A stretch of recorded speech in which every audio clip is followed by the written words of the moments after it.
Section 13B of Hindu Marriage Act prescribes process for obtaining a decree of divorce by mutual consent. इसको 1976 के amendment act द्वारा insert किया गया Hindu marriage act में। ये based है irretrievable breakdown of marriage theory पर। Irretrievable breakdown of marriage एक ऐसा सिचुएशन है where reconciliation is impossible, marriage beyond repair है, मैरिज का मरम्मत नहीं किया जा सकता है। विवाह ऐसी स्थिति में नहीं है जहाँ पे उनके आपसी रिश्तों का मरम्मत किया जा सके। 13B का क्लॉज 1 ये कहता है कि विवाह के दोनों पक्षकारों द्वारा विवाह 1976 के पहले हुआ है या बाद में तलाक के लिए विवाह विच्छेद के लिए जिला न्यायालय में याचिका इस आधार पर प्रस्तुत की जा सकेगी वे 1 वर्ष या उससे अधिक अवधि से अलग रह रहे हैं, उनकी पारस्परिक सहमति है कि विवाह विच्छेद कर देना चाहिए। उसका जो क्लॉज 2 है, सब क्लॉज है, उसमें ये कहा जा रहा है कि अर्जी प्रस्तुत किए जाने की तारीख से 6 मंथ से अधिक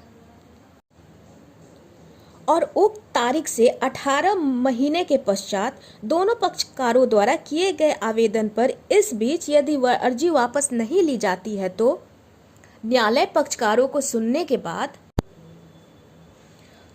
आवेदन पर और अर्जी वापस नहीं ली जाती है तो न्यायालय क्या करेगा, पक्षकारों को सुनने के पश्चात और जांच करने के पश्चात जैसा वह ठीक समझे कि अर्जी में किए गए कथन सत्य हैं, विवाह विच्छेद के डिक्री पारित करेगा, जिसमें डिक्री की डेट से उस विवाह का विघटन हो जाएगा, डिसोल्यूशन हो जाएगा मैरिज का उस डिक्री के डेट से।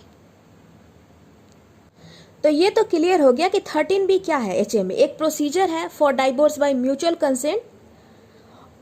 इसमें क्या इंक्लूड है? This includes cooling period of 6 to 18 months after making a joint application of divorce. ये इसके प्रोसीजर में आता है। यहाँ जो है आर्टिकल 142 ऑफ इंडियन कॉन्स्टिट्यूशन, ये क्या है, तो ये एक ऐसा आर्टिकल है जिसका इस्तेमाल माननीय सर्वोच्च न्यायालय द्वारा एक्सेप्शनल सर्कमस्टांसेज में किया जाएगा to ensure complete justice. Article 142 है वो है not bound by procedural requirements. जैसे जो स्पेसिफिक जो स्टैट्यूटरी जो प्रोसीजर हैं जहाँ पे ये है वेटिंग पीरियड है, फर्स्ट मोशन, सेकंड मोशन, ये जो आर्टिकल 142 है वहाँ पे supreme court is not bound by procedural requirements. और अगर वहाँ पे लगता है कि पॉसिबिलिटी नहीं है रिकॉन्सिलेशन की